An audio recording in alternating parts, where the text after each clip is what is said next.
What up? What is good, everyone? Welcome back to the Daily Show. What's popping? Sorry, I ain't seen y'all in a minute. It's been like Thursday. Well, I mean, if you saw me on Sunday, if you watch this replay, if you're a football fan, you saw the season premiere. Went swimmingly. Great episode. Great episode. Looking forward to this football season.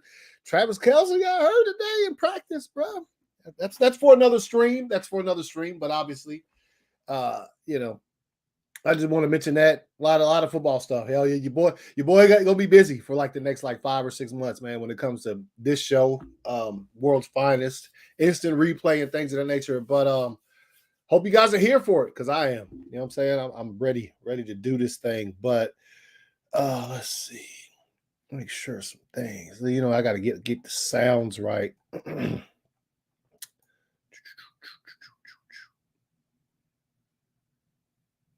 Come on. All right. Here we go. Cruel summer about to take a faithful bow out soon, y'all. It's getting a little cooler. I shouldn't even said that. See, I said it's getting a little cooler, and it has been for the past week or so. Probably gonna fucking fire back up like 100 on me real quick, just for me even having the thoughts that Mother Nature fucking respects me and was like, yo, let's make it not so hot for you. Nah, gonna be hot. Probably hot. But anyway, welcome back to the Day Show, yo. I did a show, obviously last Thursday or whatever, and then it's a replay on Sunday, and y'all had seen me since then. Obviously, it's one of those weekends that I don't do Friday shows or whatever. Wasn't really able to jump on Dave's on the Vodka stream Friday either, but yeah, appreciate y'all, man. Got a couple things to talk about. Not much. Just some news that I've seen in the past few days or whatever. And let's chat for a bit. Hold on. Give me just a second.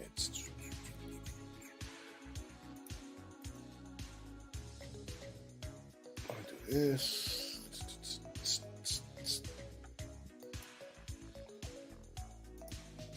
All right. There we go.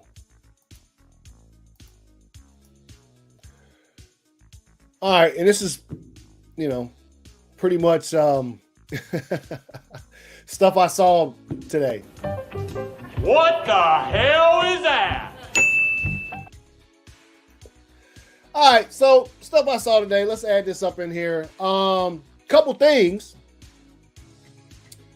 Some strike stuff.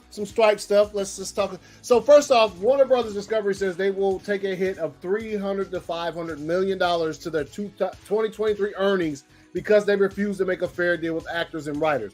Now, if pay attention to this very closely, they will take a hit because they refuse. So they're cool with that hit. This is it's only the beginning, y'all. I've been saying that shit for months. It's still the beginning, I think, when it comes to them trying to sort of come to an agreement on this stuff, because it says they say they're going to take the hit, and they say it's because they refuse to make a fair deal. Listen, this is only because they look at it. They don't care, right? So they're not going to make a fair deal anytime soon, and they're just losing money. That's wild, ain't it? Let's just fucking lose money instead of, paying the people fairly, and then we can get back to business and be making movies and TV shows and all of that kind of shit. Let's just do this and be some bitch-ass punk motherfuckers and just not do anything. What are we doing here? Let's take a look, man. Let's take a look real quick. We'll browse through this real quick. Of course, you had to show this motherfucker. Warner Brothers Discovery has lowered its 2023 adjusted earnings before interest, taxes, depreciation, and amortization forecast of $10.5 billion to $11 billion, a hit of $300 to $500 million, predominantly due to the impact of the strikes, compared with the previously targeted low end of the $11 billion to $11.5 billion range. Okay. In a regulatory filing Tuesday, the company led by who has been very engaged in negotiating with Hollywood unions to end the work stoppage didn't detail when it expects the strikes could end, but updated its guidance that had previously assumed they would be resolved by early September. Not, as you can see, not at all. So, yeah, there's that, man. These cats don't give a fuck, bro. Damn, bro. They're losing all this money, and they're just like, fuck it. We'll keep doing it. Damn. Okay. This came out last week, and I saw this last week. It was Rotten Tomatoes tournament of 64 the most notable directors to debut since 1998. And Christopher Nolan won, I guess, the Best Director Showdown. Look, I love Christopher Nolan, but this is, you can't, what are we doing here with this list, right? Great directors. Now, let's be clear. Great fucking directors. Great. Some of the matchups here, though, you can't. Let's take a look. Let's get a closer fucking look at some of this shit, right? And see, you can't even hardly see this shit. It's so fucking little, which fucking sucks.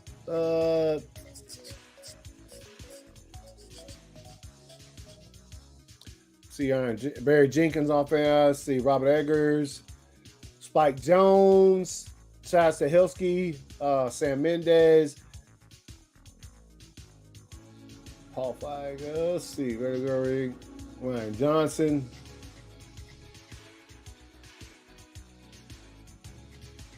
Wow. I saw this the other day and I was like, this is ridiculous. And I just emailed it to myself to remember to talk about.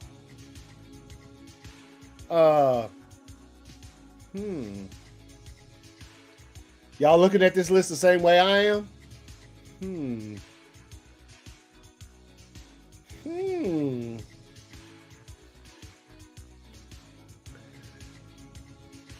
64 of the most notable directors to debut since 1998.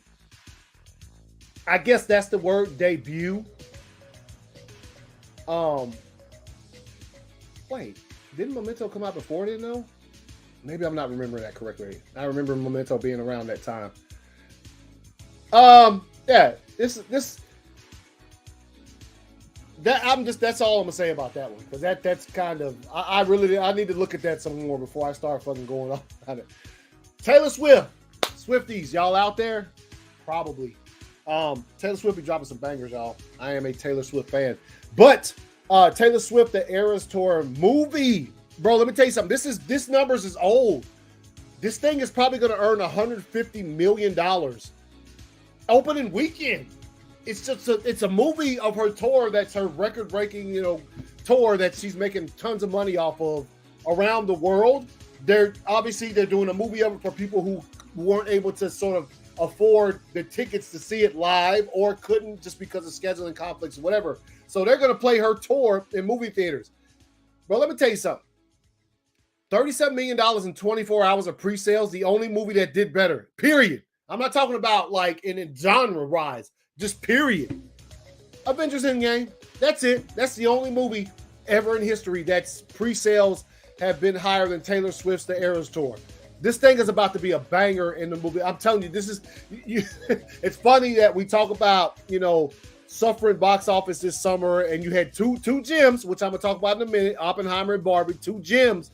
But otherwise, most movies have fucking suffered, and unless it was lower budgeted movies. Like Talk to Me, which was fucking creepy and fire or whatever. But like that those kind of movies are profiting. But like you understand what I'm saying if you've been watching the box office this summer. One of my favorite movies to come out this summer. One of my favorites to come out this summer, obviously Blue Beetle, and we all know how it's doing at the box office, fucking not performing well. But that's what I'm saying. But then you got this kind of shit. Taylor Swift is about to fucking blow the doors off the box office because a lot of people can't afford to pay $100 a ticket to see her live, so they're watching in theaters, and there's probably going to be better, like, sort of, it's a better seat, right? You're obviously not in the same arena with Miss Swift, but it's a better seat because you're going to be close up on and all of that kind of stuff, right? So I think there's a trade-off there, and plus a movie ticket is, a movie ticket. It's probably fucking $12 to watch Taylor Swift's entire performance. And I don't know if they're going to, with the Taylor Swift shit, I don't know if they're going to use pieces from a lot of different locations on tour, or if they're just going to have one, one actual thing like they did with, I have a Foo Fighters Blu-ray where they were in England and shit. It's their whole performance. Fire. Phil was good, homie. Appreciate you stopping through the Daily Show. You saw that? Which one you saw? Oh, you talking about the director's list? Yeah. It's trash. There's a reason why Exorcist is there. There is a reason why Exorcist moved up a week. Oh, is it because of the Taylor Swift shit? I would not even fucking doubt it. So I saw that. That was interesting. And look, I'm a fan. She drops bangers, bro. She does. She just does, man. It is what it is. Ironheart and Daredevil Born Again has been removed from Marvel Studios' release calendar. They currently have no release date. So I saw this last week as well. September 1st. Obviously, that was like, what, Saturday? Friday? What? Saturday, right? Friday. Anyway, they currently have no release date. So both of these series, or this movie and this show, wait a minute, that we don't know where is this happening, right? I was really looking forward to Daredevil Born Again. Obviously, ever since they announced the title, I've been looking forward to it. It was supposed to open the same day, but they moved probably. Yeah, there's going to be a lot of Swifties at the movie theater this coming or in a couple weeks. But all right, so they currently have no release dates, bro. When should we expect this? Now, news could have changed. I hadn't seen any changes, but I do know this came out on Friday, and I was like, yo, that's interesting. Interesting. It says we definitely don't need iron. Hey, man. You know? Let's move on. David Ayer, right? Now, this would be fire, okay? This is something that I think would be absolutely fucking fire, right? If you were given a chance to make Constantine and Keanu is really interested in replaying the role, would you consider it? David Ayer says absolutely. Bro, David Ayer's Constantine, bro? Let's be clear, right? Like I can't wait to see his Suicide Squad. Can't wait to see it. Can't wait to see his cut, right? The Ayer cut. And from what his description is of his tone, look, like I've said before, I enjoyed the original Suicide Squad from 2016. I enjoy it, right? Could it have been better? Of course, but I enjoy it. And so, like, you see what Ayer's been posting and dropping, you know, recently, as far as, like, he does talk a lot on social media. A bit more than I think he probably should, considering some of these people who are just out here trying to clown him and shit, and they want to, you know, they're trying to get a rise out of him, basically. Give us a green light. Yes, indeed. So for him to say, somebody asked him the question, if you were given the chance to make Constantine with Keanu Reeves, he said, absolutely. That's Dave said, give us a green light. Oh, hey, look, Francis Lawrence is Francis Lawrence, bro. Okay, Francis Lawrence is Francis Lawrence. But David Ayer's Constantine sounds fire to me, so let's go with that. That'd be dope. None of the 3 highest grossing movies of the year are sequels. The first time this has happened since 2001. That's insane. That's originality working in your favor, homies. This is insane. Now, let's be clear. Mario hasn't had a theatrical release movie, but okay. And Barbie, same thing. But I get what they're saying here. This is quite the feat, which means Hollywood, if you could just listen and just read into this, how about some original content, bruh? Everything doesn't have to be based on something. Unless it's like based on a true life story, that's a little bit different. You know what I'm talking about. Based on previous properties like these two were. But this is good on them, man. None of the 3 highest grossing movies of the year sequels. That is fire. That's the first, like I said, hasn't happened in a long time. Let's move on. Greta Gerwig's Barbie is coming to IMAX for 1 week only, starting September 22nd. Now, this is where we're going to see the power of this, because this movie releases on digital before that. It releases on digital before. Matter of fact, I think it comes out this week on digital. So if it's out on digital and people are still, let me tell you something. Let me put it like this, to be honest. Let me put it like this. Buying a ticket to see this in IMAX would cost more than renting it for your entire family at home digital, right? So let's see. If they come out to see this, then you know there's the power there. I believe the power's there. I think it's going to make some IMAX money. I do, even though it releases on digital this week. So I still think it's going to make it some money because, you know, it hadn't been in IMAX yet, and people want to see it on the rather large screen. So, there you go. I think it's going to make some IMAX money, bro. I think it's going to make some IMAX money. Let's move on. Barbie's box office achievement. Speaking of highest grossing movie of 2023, highest grossing movie directed by a woman. Kudos, Greta. What's up? Margot Robbie and Ryan Gosling's biggest movie. Warner Brothers' highest grossing movie ever. The number 15 highest grossing movie of all time. I'm sure it's going to be. I can't even agree with that. I'm sorry. I can't. Oppenheimer was I liked it more than I did Barbie, but still like Barbie. So let's chill with that shit. So good achievement, man. Good to see it, man. We love to see it.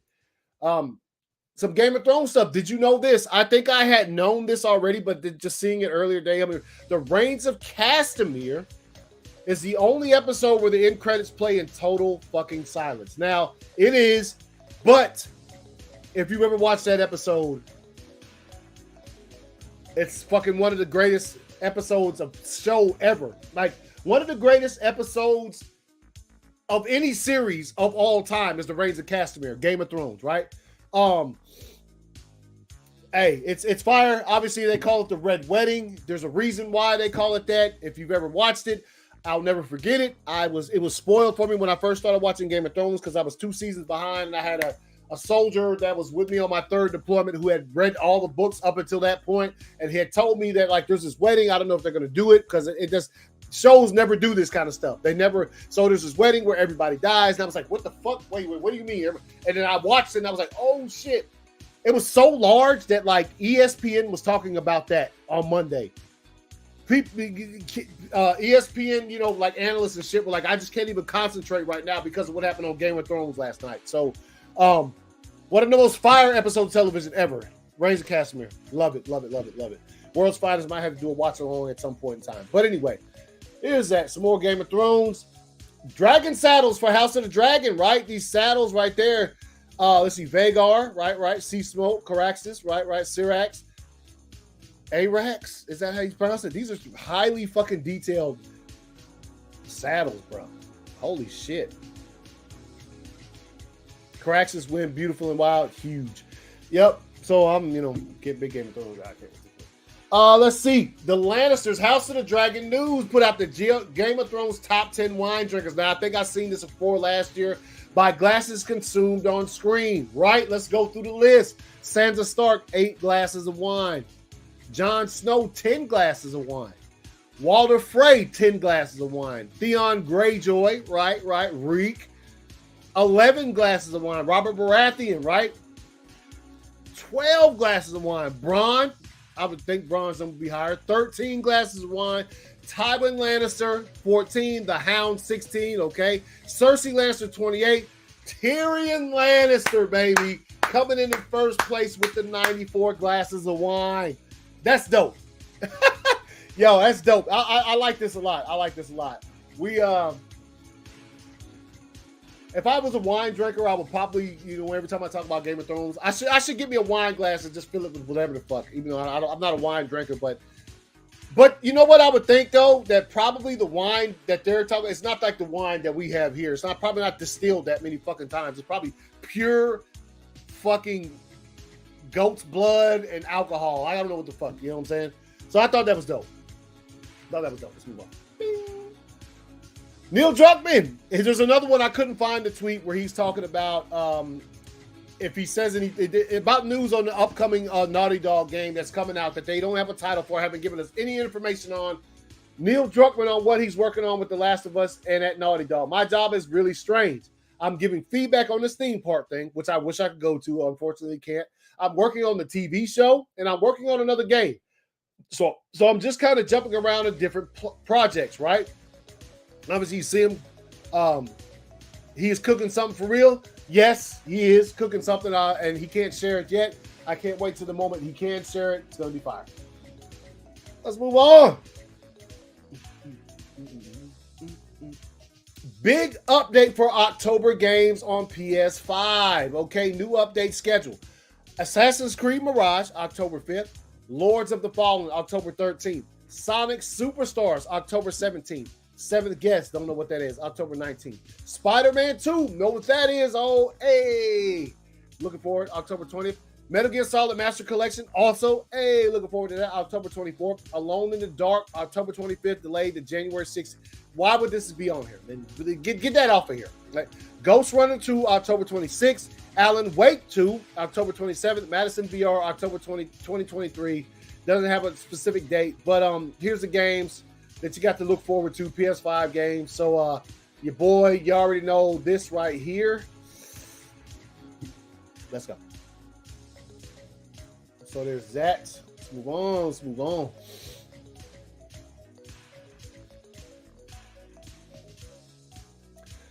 Stray. Now, if you ever played this game I played it on PS5. I remember it was free with my certain subscription to PlayStation Plus or whatever. It was interesting. It was fun at first. I just couldn't really get into the vibe of it, but the mechanics were fire. The graphics incredible. The motions and mannerisms of the cat. They got that shit down. I have 2 cats in my house, and they got that shit down. The vibe of the game, and I just kind of quit playing after a while.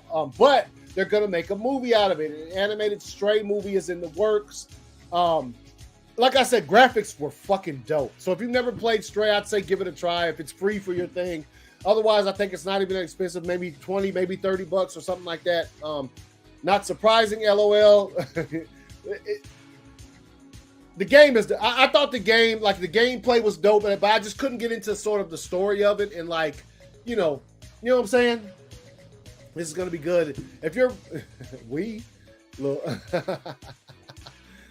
all right, so that's that. That's coming out. All right, let's move on. Our first official character poster for Spider-Man 2 featuring Peter Parker and Miles Morales. Let's go. You got the Spider-Man 2 Peter Parker advanced suit right there. Upgraded suit, Miles Morales, Spider-Man 2. Let's see. I'm sure these little things in parentheses won't be on the posters. I hope, because that kind of takes away. But the posters are dope. These are dope, but these are real posters, right? Posters. Move on. Bing. Lightsaber lore is deep. All right. It's coming from Scream Rant. I don't know if Star Wars culture gave me any love for that. But anyway, this is funny. So lightsaber colors are in their meanings. You're a good guy. You're a bad guy. Green, you're a good guy, but a blue lightsaber won't show up against the blue sky when you're fighting Jabba's minions, so you need a green one to make your shit stand out. And then you're a good guy, but you're not about to let some motherfucking nerds tell you that you can't have a purple motherfucking lightsaber. Couldn't have said it better myself. Let's go. Liam Neeson has some words for the new Star Wars stuff that's coming out, the sequel trilogy and the shows. Liam Neeson says that Star Wars fandom is a cult and Disney is diluting the brand. Says the man who showed up in Obi-Wan Kenobi. You came back for a little spot, bro.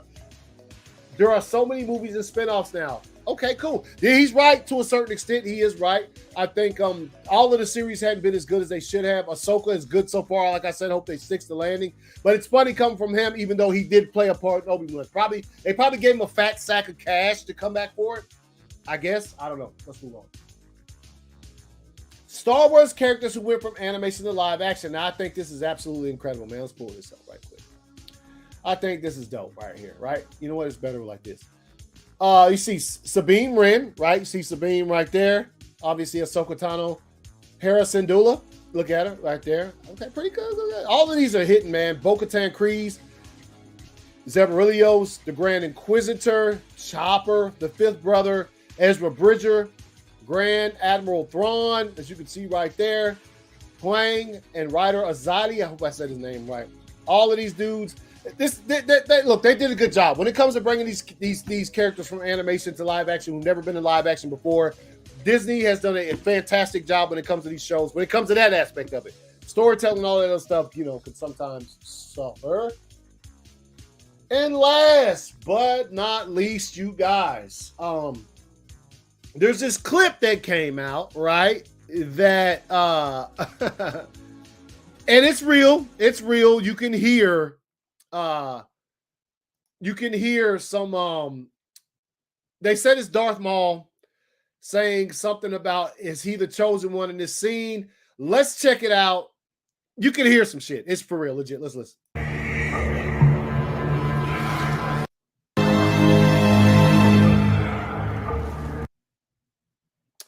Of course.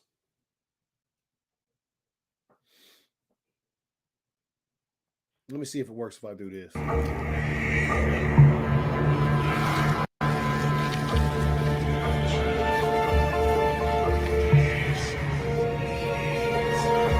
Y'all hear that shit?